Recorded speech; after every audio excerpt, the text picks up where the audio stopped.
반갑습니다. 대기업 시청자 여러분들 그리고 삼청당 제약 주주님들. 이 삼청당 제약 같은 경우 이 에스페스 그리고 아일리아 부분에서 이 성장세가 두드러지다 보니까 이 시기 질투하는 사람들이 너무나 많다라는 거예요. 이 주주님들이 얼마나 속상하고 마음 아프신지 저 다 이해합니다. 그래서 제가 오늘 이 주제를 갖고 와봤어요. 감히 이 아일리아로 이 삼청당 제약을 다른 기업들하고 비빈다고? 저는 이 삼청당 제약이 이 아일리아 같은 경우 굉장히 독보적이다라고 생각을 해요. 그래서 이 일을 바탕으로 삼청당 제약의 이 계약 내용 등을 바탕으로 좀 제가 여러분들에게 이 상세하게 설명을 드리고, 저는 개인적으로 봤을 때 이 삼청당 제약이 매력적이다라고 생각합니다. 또 우리가 투자를 하다 보니까 저는 이 리스크 요소도 굉장히 중요하다라고 보고 있어요. 제가 다른 유튜버들처럼 이 삼청당 제약 무조건 좋다, 사라 이렇게 강조드리고 싶은 부분이 아니라 좋은 부분 다 상세하게 설명을 드리고, 이 리스크 요소도 상세하게 설명을 드리면서 이 상방 하방 여러분들에게 이 상세하게 설명을 드리도록 하겠습니다. 그래서 이런 부분에 있어서 오늘 영상도 중요한 만큼 끝까지 시청해 주시고, 제가 이 악플러들 항상 이 마음에 담아두고 있으니까 주주님들 너무 마음 아파하시지 마시고 저에게 좋아요와 구독으로 큰 힘 주시면 감사합니다. 그럼 같이 바로 알아볼까요? 우선 이 삼청당 제약의 계약 내용을 알아볼 건데, 현재 많은 바이오 시밀러 기업들이 이 아일리아 시장을 좀 많이 투입을 했죠. 이 대표적으로 뭐 알테오젠, 셀트리온, 그리고 삼성 바이오 에피스 등을 눈여겨볼 수 있는데, 이런 부분에서 이 삼청당 제약 저는 굉장히 뛰어나다라고 보고 있습니다. 그 이유가 글로벌 제3상 임상에서 여기 대한 결과 보이시죠? 이 유용성 결과를 입증했기 때문이에요. 이게 무슨 이야기냐? 기존의 알리아 제품과 성능이 매우 유사한 수준이라는 거죠. 이 공식 또한 보이시는 것처럼 이 90%, 95% 보이시죠? 실내 구간 95%로 이 실내 구간 범위 안으로 들어왔다라는 부분에서 이 아주 작은 편차로 이 동등성을 입증받았다라는 거예요. 그래서 이런 부분에서 이 삼청당 제약이 굉장히 매력적이다라고 생각을 합니다. 왜냐? 다른 기업들은 그런 모습을 보여주지 못했으니까 아직. 그래서 저는 이런 부분이 좀 키포인트가 되지 않을까라고 생각을 하고 있고, 이 최근에 이슈가 많이 나왔죠. 뭐 셀트리온이나 그리고 삼일제약과 삼성 바이오 에피스가 이 바이오 시밀러 아멜리브의 국내 파권에 대한 이 파트너십 계약을 체결했고, 지난해 1월부터 이 판매 중이다라는 이야기가 좀 나오고 있는데, 저는 이 한방병성 같은 경우 이 국내 시장 이 판권 계약 체결한 거 저는 굉장히 중요하다라고 보고 있어요. 왜냐, 이 국내에서도 이 한방병성 환자들이 지속적으로 늘어나고 있는 거예요. 그 이유가 이 인구 고령화에 따른 또 당뇨병 환자가 지속적으로 늘어나면서 이 한방병의 환자 수들이 지속적으로 늘어나고 있는데, 저는 이 국내 시장보다는 전 글로벌로 나아가야 된다 생각을 해요.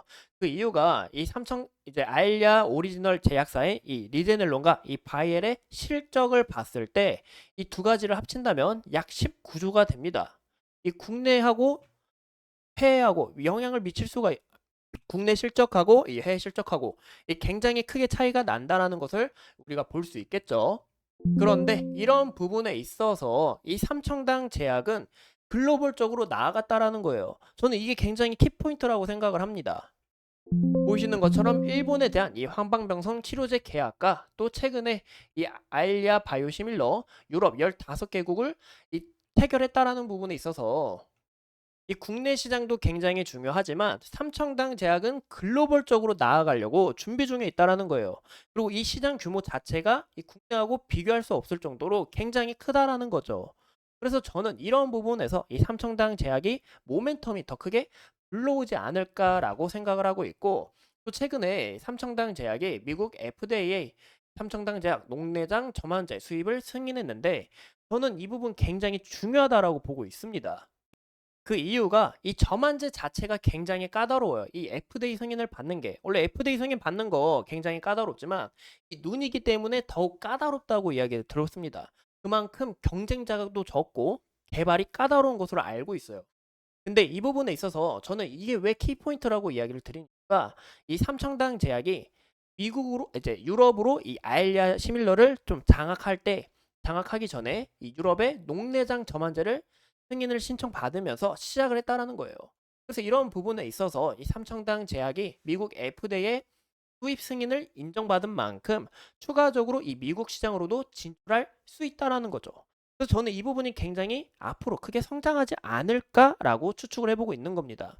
왜냐, 이 미국 FDA 승인 같은 경우 아직 받은 기업들이 없습니다. 국내 기업 아무도 없고 여기에 대해서 아직 특허가 남아있기 때문에 특허 기간이 남아있기 때문에 이 시간이 얼마나 걸릴지 몰라요. 하지만 삼청당 제약이 미국 FDA 승인을 받으면서 과거의 모습처럼 유럽의 녹내장 저만제 승인을 받고 또 아일리아로 넘어간 만큼 삼청당 제약이 미국의 녹내장을 시작으로 추후 아일리아까지 좀 선점하지 않을까라고 추측해보고 있습니다.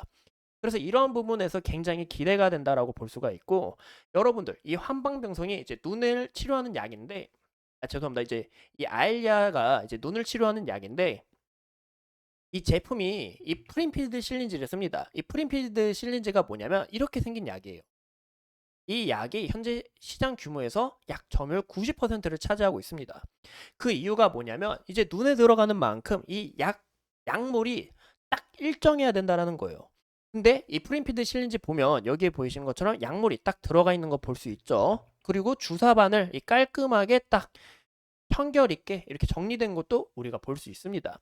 그래서 이 시장 규모가 더욱 확대됐다. 90% 이상을 차지하고 있다라는 건데 이 삼청당 제약은 여기에 있어서 이 프린필드 실린지와 바이알 특허를 얻었고 또 PFS 특허 같은 경우 이 특허 문제 최근에 이 찌라시 문제 너무 많이 나왔죠. 자, 이 PFS 특허도 좀 이야기를 드릴게요.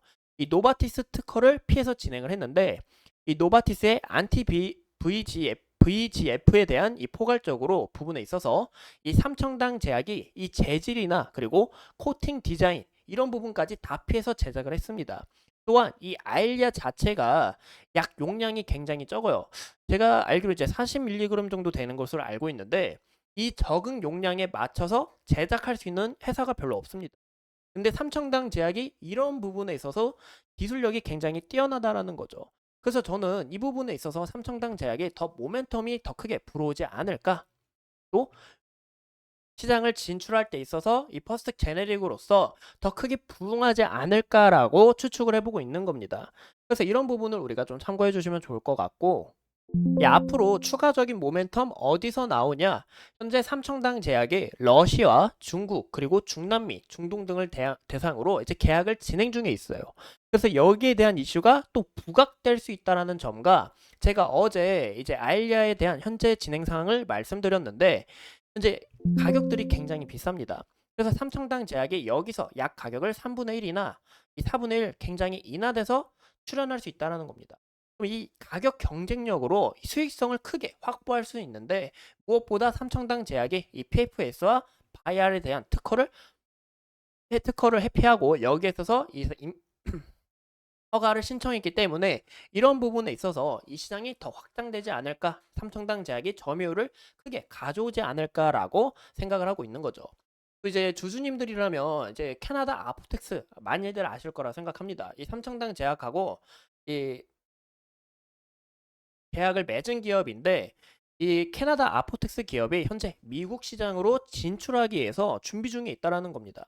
또 이 특허 관련해서 이 리제넬론이 지속적으로 소송이 들어오면 이 아포텍스가 삼청당 제약을 대신해서 이 지속적으로 막아주고 있다라는 거예요. 그럼 이런 부분 뭐가 좋죠? 아, 미국 시장으로 현재 좀 크게 집중하고 있구나, 삼청당 제약이. 그럼 여기서 국내에서 이 단독적으로 미국 시장에 진출하게 되면 이 모멘텀이 더욱 크게 불어오지 않을까라는 부분과 그리고 아포텍스가 이 소송 관련해서 탁탁탁 이렇게 다 방어를 해주고 있는 만큼 이 삼청당 제약이 이 변호사 비용 이런 부분 굉장히 까다롭잖아요. 이런 부분 부담을 안 해도 된다라는 거죠. 그래서 이런 부분에서 이 삼청당 제약 미국에 대한 모멘텀과 그리고 이 FDA 관련해서 서서히 진행 중에 있다라는 거 우리가 참고해 주시면 좋을 것 같고 이 다른 기업들은 이 뭐 셀트리온이나 이 삼성바이오 이런 부분은 제가 욕을 하는 건 아니지만 현재 국내이고 PFS 관련해서 뭐 인정받은 게 아직 없잖아요. 근데 삼성전자제약은 그런 부분에서 좀 두각을 드러내고 또 유럽에 대한 이 단독 공급 계약을 체결한 부분이 있다 보니까 저는 모멘텀이 더 크게 작용할 것 같다라고 이야기를 드리고 싶은 거죠. 제 이야기 이해 가셨죠? 네, 이런 부분에서 저는 이 삼청당 제약이 좀 부각되지 않을까라고 생각을 하고 있고, 우리가 이 차트를 같이 보신다면 제가 이때 당시 말씀드렸던 이 삼청당 제약이 특허 관련해서 전혀 문제 없다, 제가 여러분들에게 이 특허 물질까지 상세하게 이야기를 드렸죠. 그래서 제 전 영상을 보시면 좋을 것 같고, 현재 주가도 추세를 훼손할 만큼 움직임은 나타나지 않았다라는 거예요. 지속적으로 이 상승 추세에서 추세를 훼손할 만한 이런 움직임이 나오게 된다 하면 우리가 이 리스크 관리에 있어서 좀 조심하셔야 되지 않을까라는 부분 참고해 주시면 좋을 것 같고, 이 무엇보다 제가 이 구간에서 좀 저항 라인이 크게 막힌다라고 이야기 드렸습니다. 금일 모습도 여기서 딱 저항을 맞은 것을 확인해 볼 수가 있는데, 현재 이 구간에서 윗꼬리를 단 것도 우리가 확인해 볼 수가 있어요. 그러면 과연 이 꼬리를 왜 달았을까? 같이 보실까요? 보시는 것처럼 이 개인의 물량이 이탈이 나온 것을 우리가 확인해 볼 수가 있죠. 또 외국인과 기관의 수급 그리고 연기금의 수급도 이어지고 있다라는 거예요. 제가 저번 영상에서도 말씀드린 것처럼 이 손바뀜 영상을 좀 주의하셔야 된다. 현재 주가가 많이 휘둘렸다고 무조건 뭐 사고 팔고 이렇게 얘기하는 게 아니라, 이런 부분에 있다 보니까 이 외국인의 수급이 다시 들어오는지, 기관의 수급과 연기금의 수급이 이탈이 나오는지, 이런 부분을 주의하셔야 된다라고 이야기를 드렸죠. 현재 이렇게 손바뀜 현상이 나타나고 있고, 현재 개인들의 차익 실현 물량이 좀 나온 만큼 이런 부분에서 주가가 좀 윗꼬리를 달았다라는 것을 좀 참고해 주시면 좋을 것 같습니다. 그래서 추가적으로 이 추세를 훼손할 만한 움직임이 나타나면 리스크 관리, 또 개인 이제 외국인과 기관에 지속적으로 물량이 던져질 경우에는 이런 부분에서도 리스크 관리를 좀 유의하셔야 된다는 거 참고해 주시면 좋을 것 같아요. 오늘 제 마음이 잘 와닿으셨는지 아직 잘 모르겠지만 이 삼청당 제약이 이런 부분에서 좀 독보적이다라는 거 강조드리고 싶었고, 어디까지나 제 주관적인 의견을 담았기 때문에 여러분들이 투자하는 데 있어서 참고해 주시면 좋을 것 같아요. 이 상방과 하방, 이 여러 가지 시나리오를 이야기 드렸고, 삼청당 제약 주주님들 항상 화이팅 하시고 이번 주말도 잘 보내셨으면 좋겠습니다. 오늘 영상도 소중하게 시청해 주셔서 감사합니다.